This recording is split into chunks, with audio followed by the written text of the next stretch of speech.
Gear എന്ന കാട്ടിൽ സത്യസന്ധത പുലർത്തുന്ന രാധ എന്ന ആടുണ്ടായിരുന്നു. സിംഹരാജാവും ആടും തമ്മിലുള്ള സൗഹൃദം കാട്ടിൽ മൊത്തം പാട്ടായിരുന്നു. ഒരു ദിവസം സിംഹരാജാവ് സിംഹാസനത്തിൽ ഇരിക്കുകയായിരുന്നു. പഴയൊരു സുഹൃത്ത് കാലു ചെന്നായ അവിടേക്ക് വരും. സിംഹരാജൻ വിജയിക്കട്ടെ. ഏയ് കാലു, നീയോ? ഒരുപാട് കാലത്തിന് ശേഷം നിന്നെ കണ്ടതിൽ സന്തോഷമുണ്ട്. എനിക്കും അങ്ങയെ കണ്ടതിൽ സന്തോഷമുണ്ട്. കാരണം അങ്ങയുടെ നന്മയും ധൈര്യവും അഭിമാനവും ഒക്കെ പഴയതുപോലെ തന്നെയാണ്. നന്ദിയുണ്ട് കാലു. സുഹൃത്തെ, ഇത് കണ്ടില്ലേ? ഇതാണ് രാധ, എന്റെ ഏറ്റവും വിശ്വസ്തയായ ചങ്ങാതി. ഇവളുടെ സത്യസന്ധതയിൽ ഈ വനം മുഴുവൻ അഭിമാനിക്കുന്നു. കൊള്ളാം, അതിനെക്കുറിച്ച് ഞാനും കേട്ടിരുന്നു. ഇന്ന് കാണാൻ പറ്റി. നന്ദിയുണ്ട്. ഒരു കാര്യം പറയട്ടെ സുഹൃത്തെ, ഞാൻ എൻ്റെ ഏറ്റവും വിലപിടിപ്പുള്ള വസ്തുക്കൾ രാധയുടെ പക്കലാണ് സൂക്ഷിക്കുന്നത്. ഒരാടിൻ്റെ സത്യസന്ധത മനസ്സിലാക്കാൻ ഇതിലും വലിയ കാര്യം എന്താണ് വേണ്ടത്? അതെ, എനിക്ക് ഇവളുടെ സത്യസന്ധതയിൽ പൂർണ്ണ വിശ്വാസമുണ്ട്. ഇത് കേട്ട് കാലുവിന് അത്ര ഇഷ്ടപ്പെട്ടില്ല. അവന്റെ മുഖത്ത് ചെറിയൊരു പുഞ്ചിരി ഉണ്ടായിരുന്നെങ്കിലും മനസ്സിൽ മുഴുവൻ ദുഷ്ടത നിറഞ്ഞിരിക്കുകയായിരുന്നു. സമയമാകുമ്പോൾ ആരാണ് സത്യസന്ധനെന്ന് നിങ്ങൾ മനസ്സിലാക്കും. രാത്രിയായപ്പോൾ എല്ലാവരും ഉറങ്ങുന്ന സമയത്ത് കാലു ചെന്നായ കാടിന്റെ അപ്പുറത്തേക്ക് പോവുകയായിരുന്നു.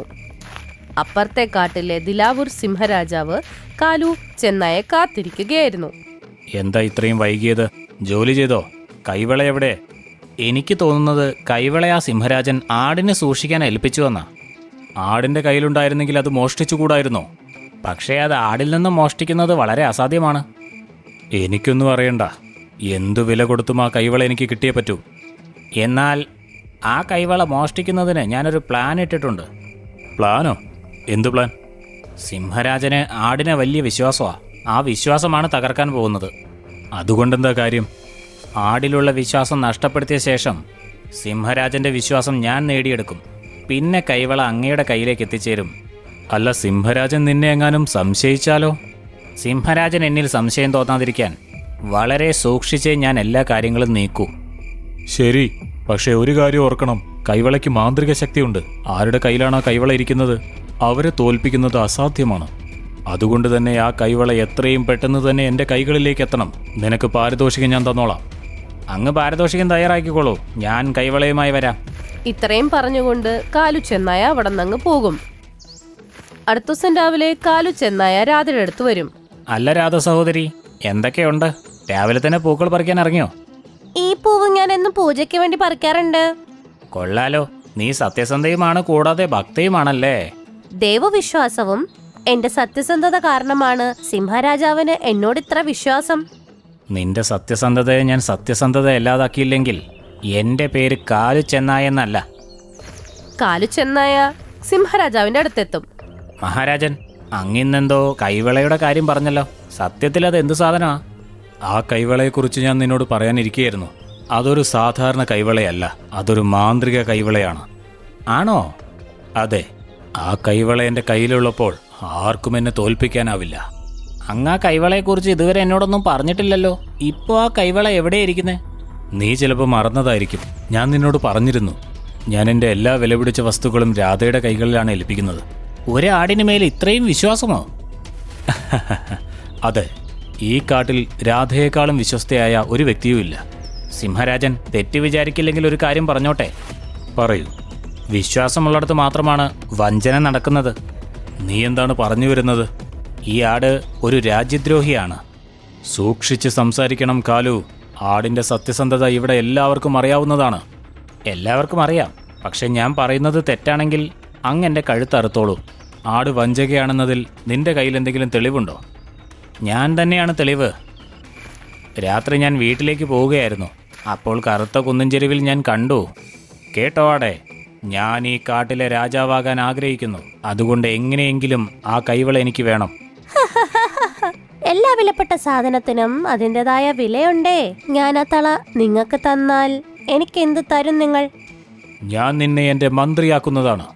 അയ്യേ, ഇത്രയുള്ള കാട്ടിലെവിടെയും ആടിനെ ആക്രമിക്കരുതെന്ന് പറഞ്ഞ് ഞാനൊരു നിയമവും ഉണ്ടാക്കുന്നതാണ്. എന്നാ ശരി, നാളെ രാത്രി നിങ്ങൾക്ക് ആ തള കിട്ടുന്നത് തന്നെയായിരിക്കാം. നീ പറയുന്നത് കേട്ടിട്ട് എനിക്ക് അത്ഭുതം തോന്നുന്നു. പക്ഷേ ഇതാണ് സത്യം സിംഹരാജൻ. ആടിൻ്റെ സത്യസന്ധതയെ സംശയിക്കുന്നത് വളരെ ബുദ്ധിമുട്ടാണ്. എന്തു ചെയ്യണമെന്നത് എനിക്കൊരു പിടിയും കിട്ടുന്നില്ലല്ലോ. ആടിൽ നിന്നും കൈവള തിരിച്ചു വാങ്ങാൻ ശ്രമിക്കൂ. പാല് പാലാവുന്നതും വെള്ളം വെള്ളമാവുന്നതും കാണാം. ശരി, ആടിനോട് കൈവളയുമായി ഇങ്ങോട്ട് വരാൻ പറയുക. നിങ്ങൾ എന്നെ വിളിച്ചോ രാജാവേ? അതെ, എനിക്കെന്റെ കൈവള വേണം, ഇപ്പോ തന്നെ. ഇന്ന രാജാവേ, മിന്നിത്തിളങ്ങുന്ന വള. ഈ കൈവള വ്യാജമാണ്. ഇല്ല, ഇത് ശരിക്കും അത് തന്നെയാ. അങ്ങ് തന്ന തല തന്നെയാ. അപ്പോൾ നീ എന്താണ് പറഞ്ഞു വരുന്നത്? ഞാൻ നിനക്ക് വ്യാജ കൈവള തന്നുവെന്നോ? രാജാവേ, നിങ്ങൾ എന്നെ അവിശ്വസിക്കുകയാണോ? സംശയമല്ല, നീയൊരു വഞ്ചകയാണെന്ന് സിംഹരാജാവിന് ബോധ്യപ്പെട്ട് കഴിഞ്ഞിരിക്കുന്നു. മഹാരാജൻ, ഇതാണ് യഥാർത്ഥ കൈവള.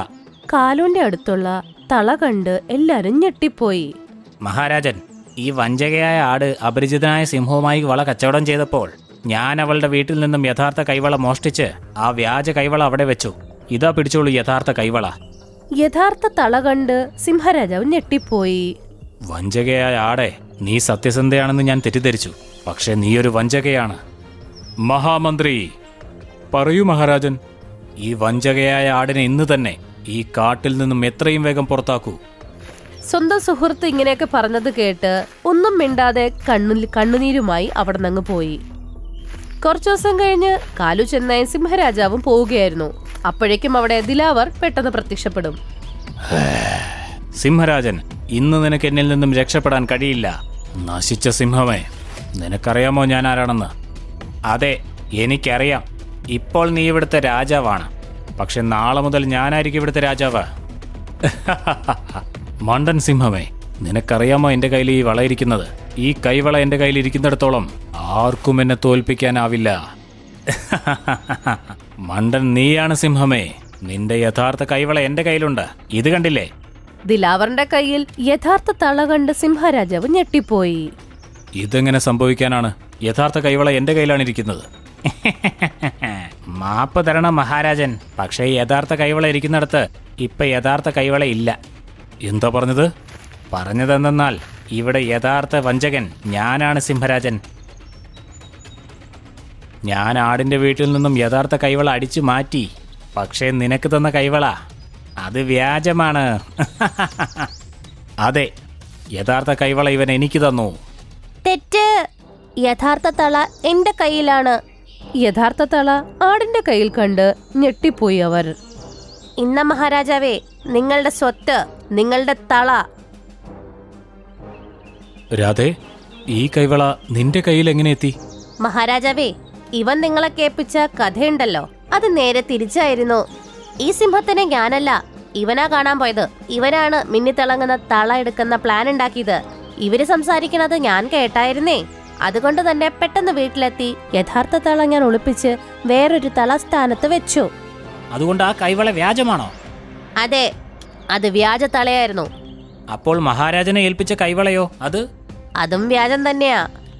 പക്ഷെ നീ എനിക്ക് വ്യാജ കൈവള തന്നത് എന്തിനാണ് രാധേ? ഞാൻ അങ്ങനെ ചെയ്തില്ലായിരുന്നെങ്കിൽ ഇവരുടെ ശരിക്കുള്ള തനി സ്വരൂപം അങ്ങേക്ക് കാണാൻ പറ്റില്ലായിരുന്നോ? സിംഹരാജാവിന് എല്ലാ കാര്യം പിടികിട്ടി. ദേഷ്യപ്പെട്ടിട്ട് എന്നിട്ട് പറഞ്ഞു, നിങ്ങളെല്ലാവരും എന്നെ ചതിക്കാൻ നോക്കി. ഞാൻ നിങ്ങളെ വെറുതെ വിടില്ല. കാലു ചെന്നായനെയും ദിലാവറിനെയും പോയി ആക്രമിക്കും സിംഹരാജാവ്. കയ്യിൽ മാന്ത്രിക തള ഉള്ളത് കൊണ്ട് തന്നെ സിംഹരാജാവ് ഈ 2 പേരെയും കൊല്ലുകയും ചെയ്യും. നാളെ രാവിലെ യോഗം വിളിക്കണം. വനവാസികളെ, ഇന്ന് നടക്കുന്ന ഈ യോഗത്തിൽ ആടിന്റെ സത്യസന്ധതയെ ഞാൻ അഭിനന്ദിക്കുന്നു. ഈ ആട് വെറും സത്യസന്ധ മാത്രമല്ല, വിശ്വസ്തയുമാണ്. അവൾ മാന്ത്രിക കൈവളയെ മാത്രമല്ല, എന്നെയും രക്ഷിച്ചിരിക്കുന്നു. ഇവൾ കൃത്യസമയത്ത് ഇടപെട്ടില്ലായിരുന്നുവെങ്കിൽ ആ വഞ്ചകന്മാരായ സിംഹവും ചെന്നായും എന്നെ കൊന്നുകളഞ്ഞേനെ. എന്റെ ജീവൻ രക്ഷിച്ചതിന് നിനക്ക് ഒരുപാട് നന്ദി ഉണ്ടാടെ. സത്യസന്ധയായ ആട് വിജയിക്കട്ടെ.